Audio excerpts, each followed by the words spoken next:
Strengthening bilateral cooperation with Cuba. We agreed to explore possibilities for stronger mechanisms for cooperation in culture through music and the creative industry. We'll have more from Prime Minister Andrew Holness' assignment to the 7th ACS Summit later in the show.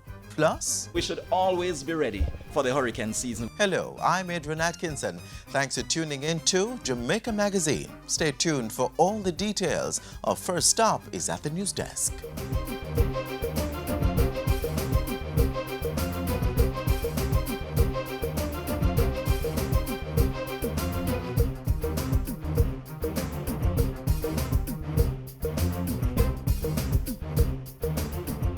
This is the Aedes aegypti mosquito that spreads the Zika, chikungunya, and dengue viruses. Protect yourself from the bite of this mosquito. A message from the Ministry of Health.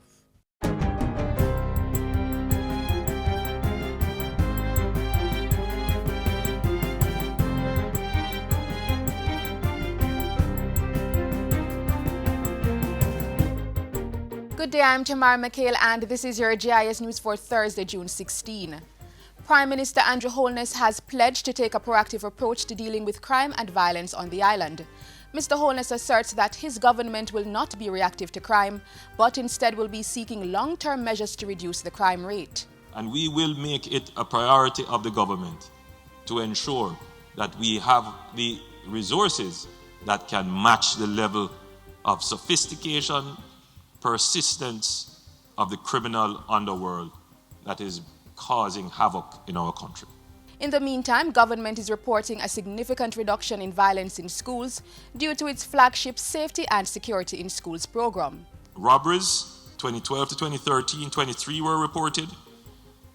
2014 to 2015, 4, an 83% decrease.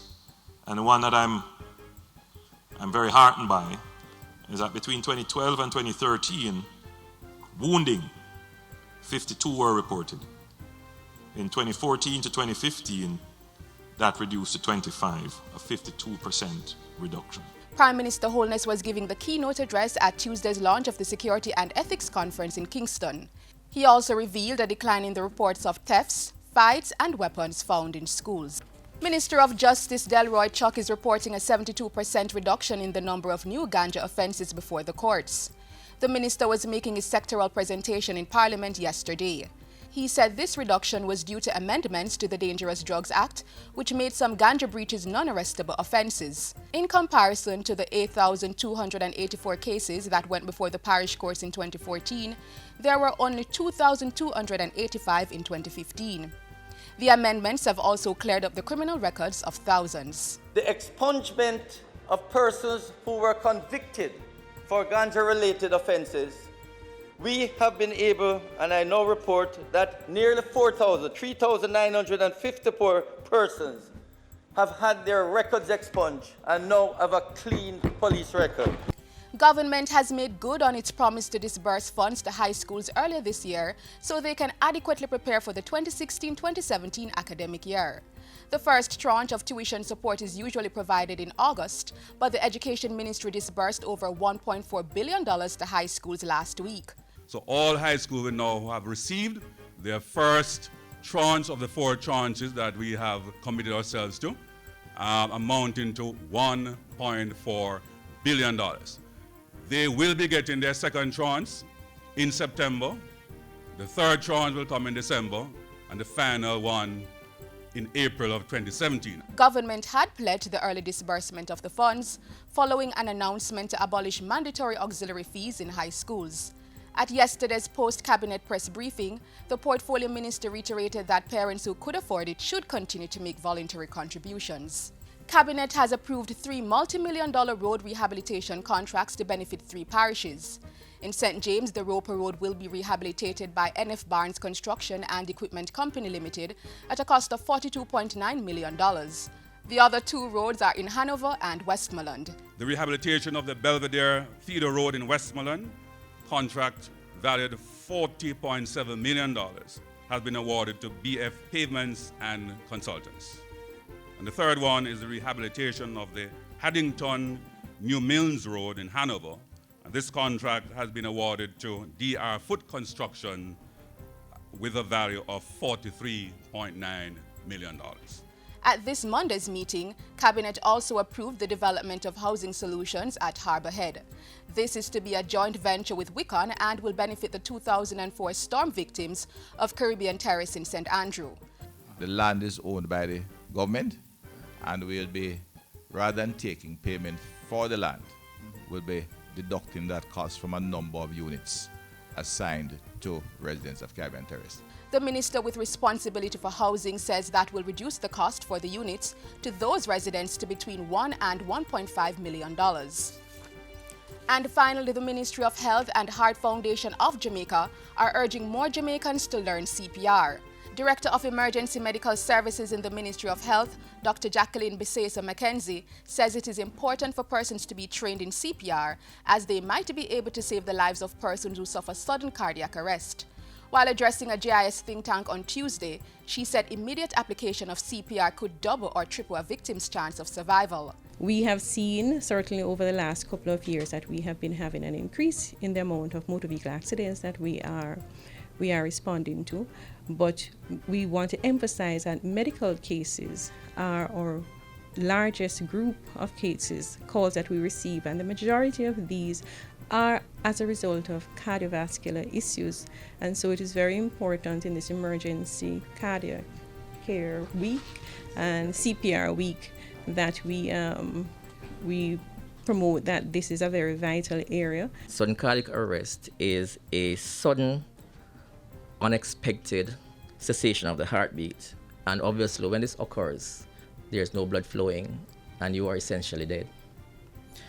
Now, within 4 to 5 minutes, if not, intervention is placed, you die.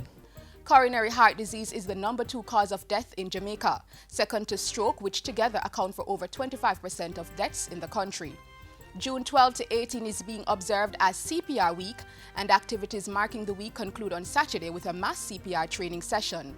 It will be held at the Heart Foundation's offices at 28 Beechwood Avenue in St. Andrew. And that's it for GIS News today. I'm Tamara McHale. Thanks for watching.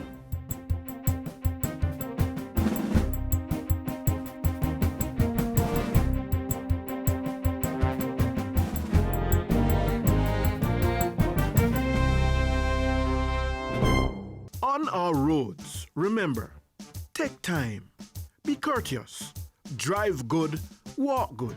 Part of keeping our roads safe is ensuring the vehicles we drive are mechanically safe, meeting all roadworthy requirements.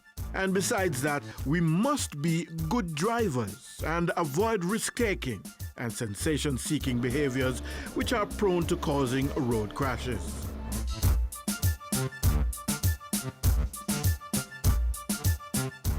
25 regional leaders converged on the island of Cuba recently. The aim? To strengthen cooperation on key issues affecting the Caribbean. Prime Minister Andrew Holness represented Jamaica's interests at the meeting. Details next. I want the Parliament to take note of my participation in the 7th Summit of the Association of Caribbean States held in Havana, Cuba on the 4th of June 2016. The summit ended with the heads adopting the Havana Declaration and Plan of Action, which had critical inputs from Jamaica. The declaration includes commitments to addressing the mounting threats and challenges facing the Greater Caribbean.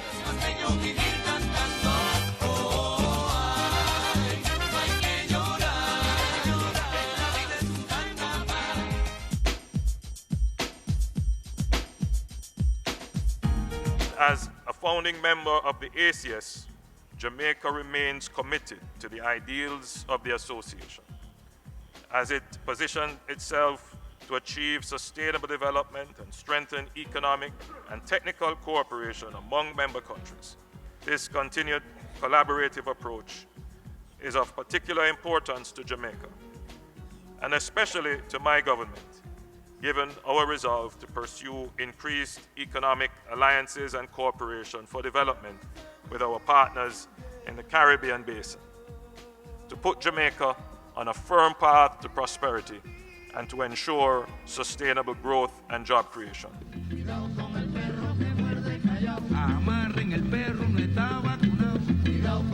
Among the areas identified for immediate action, we agreed to explore possibilities for stronger mechanisms for cooperation in culture through music and the creative industries.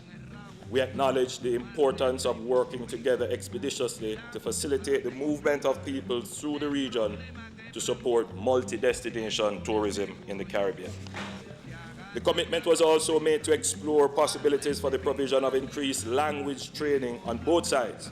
Both myself and President Castro addressed the grave challenges associated with climate change and sea level rise on the region and the potential consequences of human lives and economic development.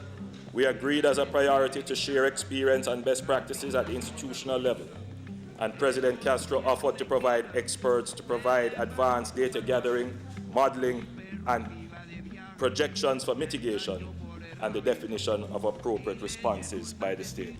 We extended an invitation to President Raul Castro to pay us a visit to Jamaica. He agreed. We have to work out a date, and most certainly we will ensure the bipartisan nature of the visit.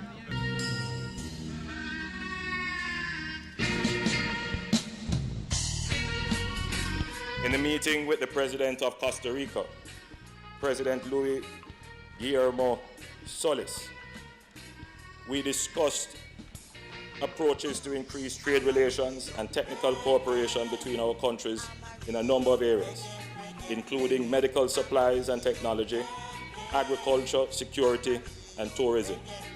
President Solis invited Jamaicans to participate in their trade exhibition, which is to be held in Costa Rica in September 2016, in order that Jamaica can identify possible ways of increasing trades in goods and a variety of manufactured products in an effort to address our negative trade balance with Costa Rica.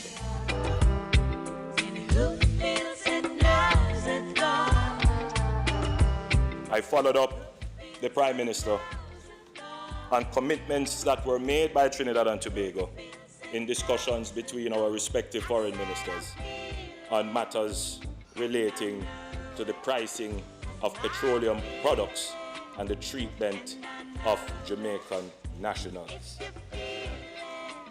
Prime Minister Rowley gave me an assurance that any administrative delay in the processing of detainees would be dealt with. Work is also in progress on the designated area in the Piarco Airport for persons being returned from Trinidad and Tobago. Discussions will continue on other issues. Prime Minister Rowley has agreed to pay an official visit to Jamaica in the near future to continue discussions with me at a political level.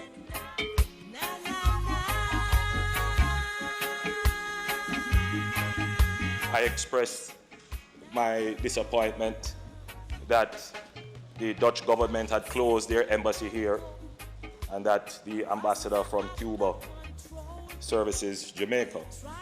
And I expressed the wish to host the Netherlands embassy here again.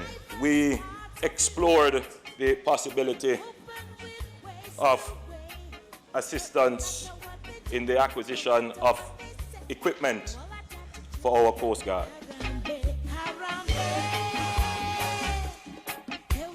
Let us remain united in initiating practical solutions towards promoting greater levels of collaboration and partnership to address regional and international challenges, as well as to achieve our goals in the ACS. Let us seize the moment. I thank you. Muchas gracias.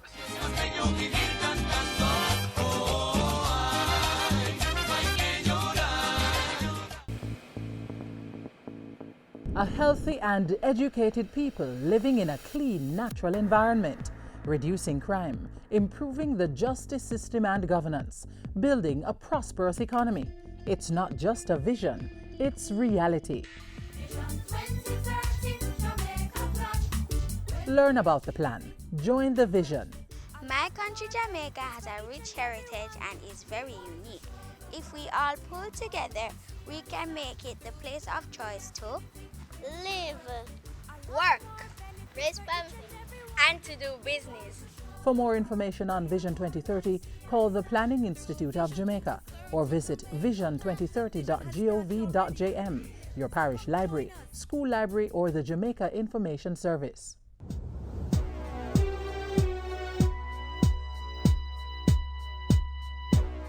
The impacts from tropical storms and hurricanes are not limited to coastal areas. When we speak about hurricanes, we seem to think that they are the hazard. But in my opinion, I haven't heard many people say this, but my opinion is a hurricane is a complexity of hazards, and there are actually 4 separate hazards that would affect us here in Jamaica. One of them is the very strong winds that we could encounter. The second is the very heavy rainfall. The third is the landslide effect that we would also experience quite often in Jamaica.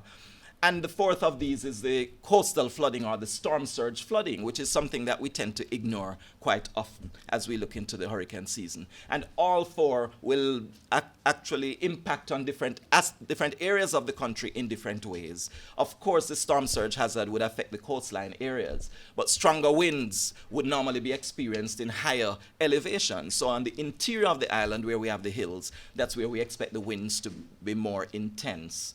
We just want to add a reminder here that 116 is the number to remember during the hurricane season. 116. You can dial that number from any landline or any cellular telephone, whether it is One Lime or it is Digicel. But 116 is the number to call to get the latest update on the hurricane, any kind of news release that has been issued, the updates on hurricane activity. So we would ensure that that is updated. Rest assured that the meteorological service is monitoring. We monitor 24 hours per day and every day of the year, not just in the hurricane season. But in this season, of course, there's a greater alertness to any development that takes place in the Caribbean region, the Gulf of Mexico, North Atlantic Ocean, and so we are prepared. We have the experience, we have the expertise, we have the equipment to ensure that Jamaicans are kept abreast of what is happening.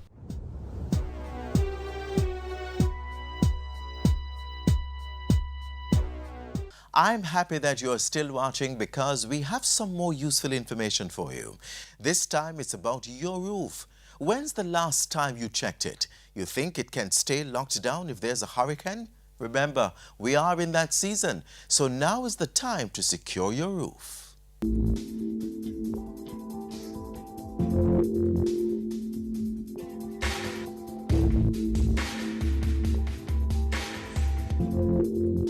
Pitched, flat, arched, or gabled. It's the last uppermost line of defense against the elements. Vital cover for your valuable possessions in the face of nature's fury.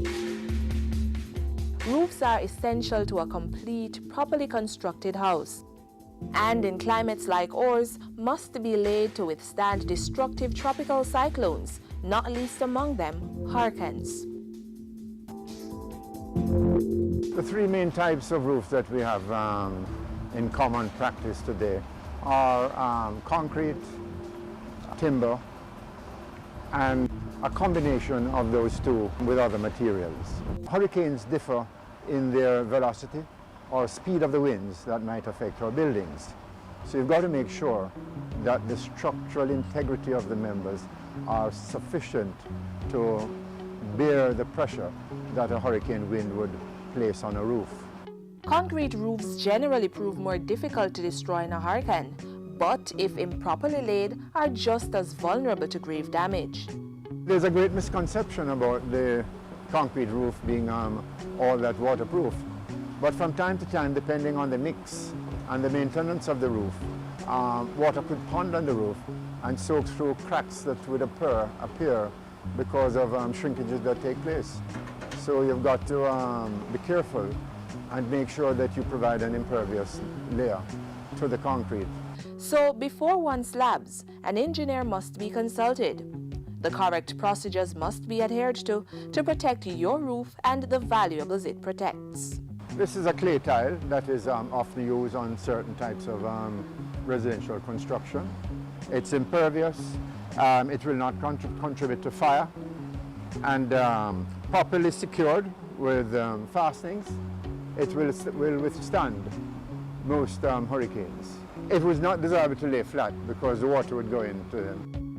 This is another example of the sheeting that is commonly used on residential buildings. It's extruded aluminium sheeting. You see where the V goes up, there's a wooden fillet that is placed there, and each of those are secured by a screw. That enables the roof to stay on even with high winds. These are examples of the shrinkage cracks that you can get in your concrete slab. This slab roof has been rendered since it's been constructed. Yet still, from time to time, you will still get these shrinkage cracks. And once they're there, water can percolate through.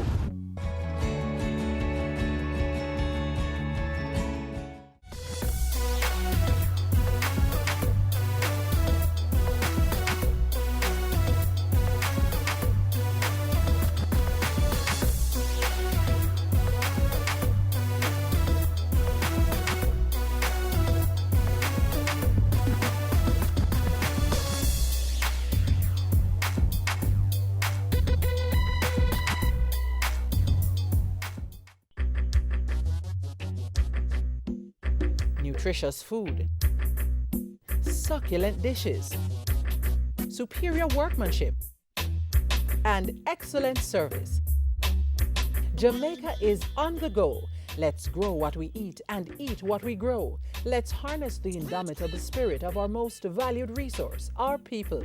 Let's support our local businesses. After all, buying Jamaican means building Jamaica. Up next, a visit to the National Heroes Park to get an update on the redevelopment project that's taking place. The Urban Development Corporation, in association with the Jamaica Information Service, presents Urban Scope.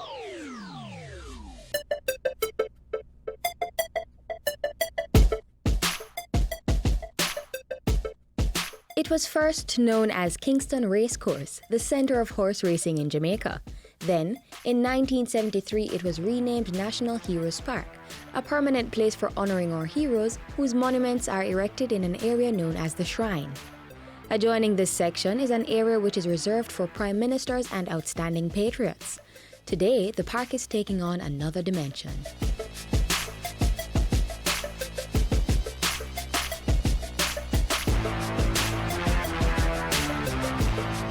The redevelopment of the National Heroes Park is a project of the Government of Jamaica and the Urban Development Corporation.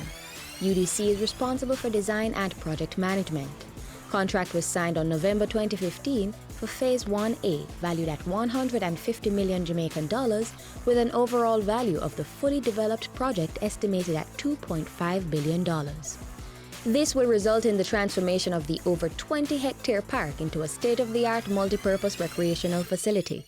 Phase 1A, which is making progress, involves the construction of the perimeter fence and entry gates. There will be 6 main pedestrian access gates. Each will bear the name of the national heroes, with the main gate or the ceremonial entrance, located in the south, being named after the Right Excellencies Norman Manley and Sir Alexander Bustamante. Chief Architect at the UDC, Kamal Kamboui, gave an update during a walkthrough. The project is progressing relatively well. Phase 1A is about almost 50% complete. It's scheduled to be completed September 16th.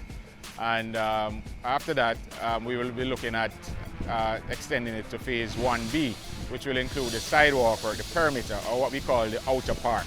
And then we have other phases where we go into the interior of the park and complete the elements, the various elements. This will include opening up the area around the shrine by removing the existing perimeter wall and the introduction of a water feature around the shrine zone to showcase the monuments with landscaped green spaces. And then we have a passive contemplative zone where we'll have a walk of fame and where we'll identify or recognize personalities in the society, the athletes, the musicians, even the security forces, those who have sacrificed. So we'll commemorate and honor all of those persons who have contributed to Jamaica's society. The northern section of the park will be reserved for the future Parliament building. Persons will also be able to come here and exercise, so it will also facilitate a wellness lifestyle. And on the economic side, kiosks will be erected to accommodate commerce activities.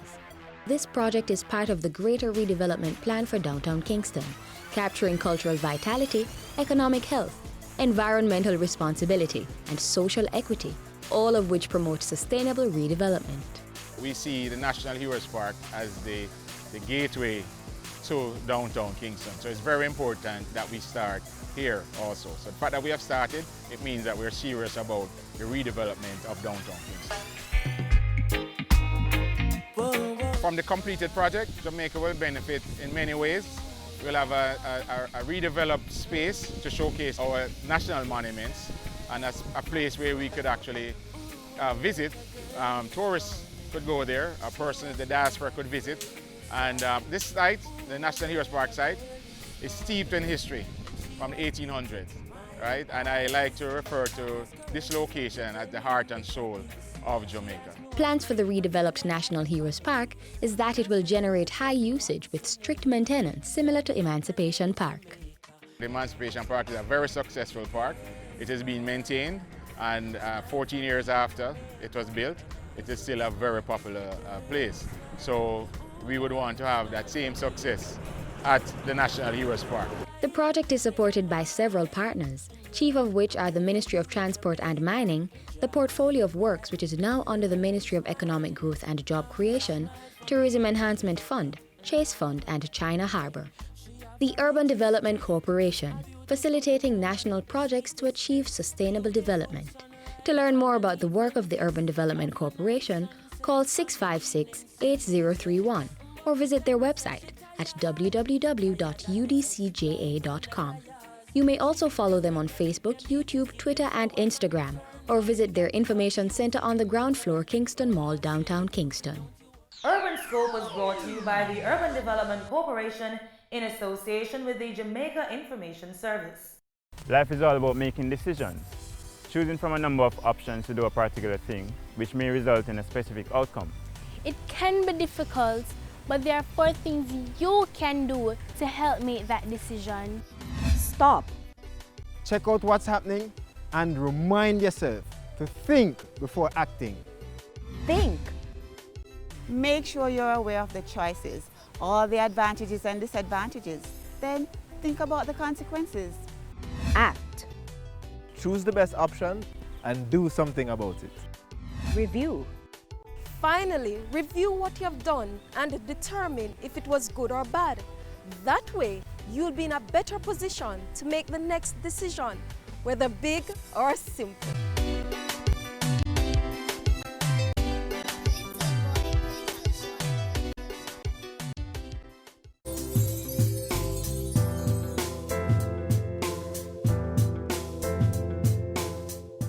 As we use the month of June to reinforce disaster preparedness measures for hurricanes, earthquakes, landslides, fires and floods, let's all take the time to educate ourselves and build our resilience level.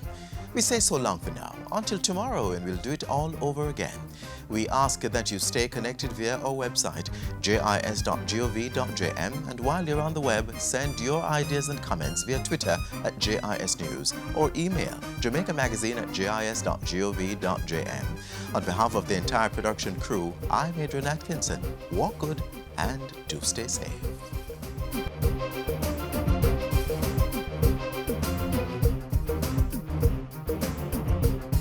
This has been a production of the Jamaica Information Service, the voice of Jamaica.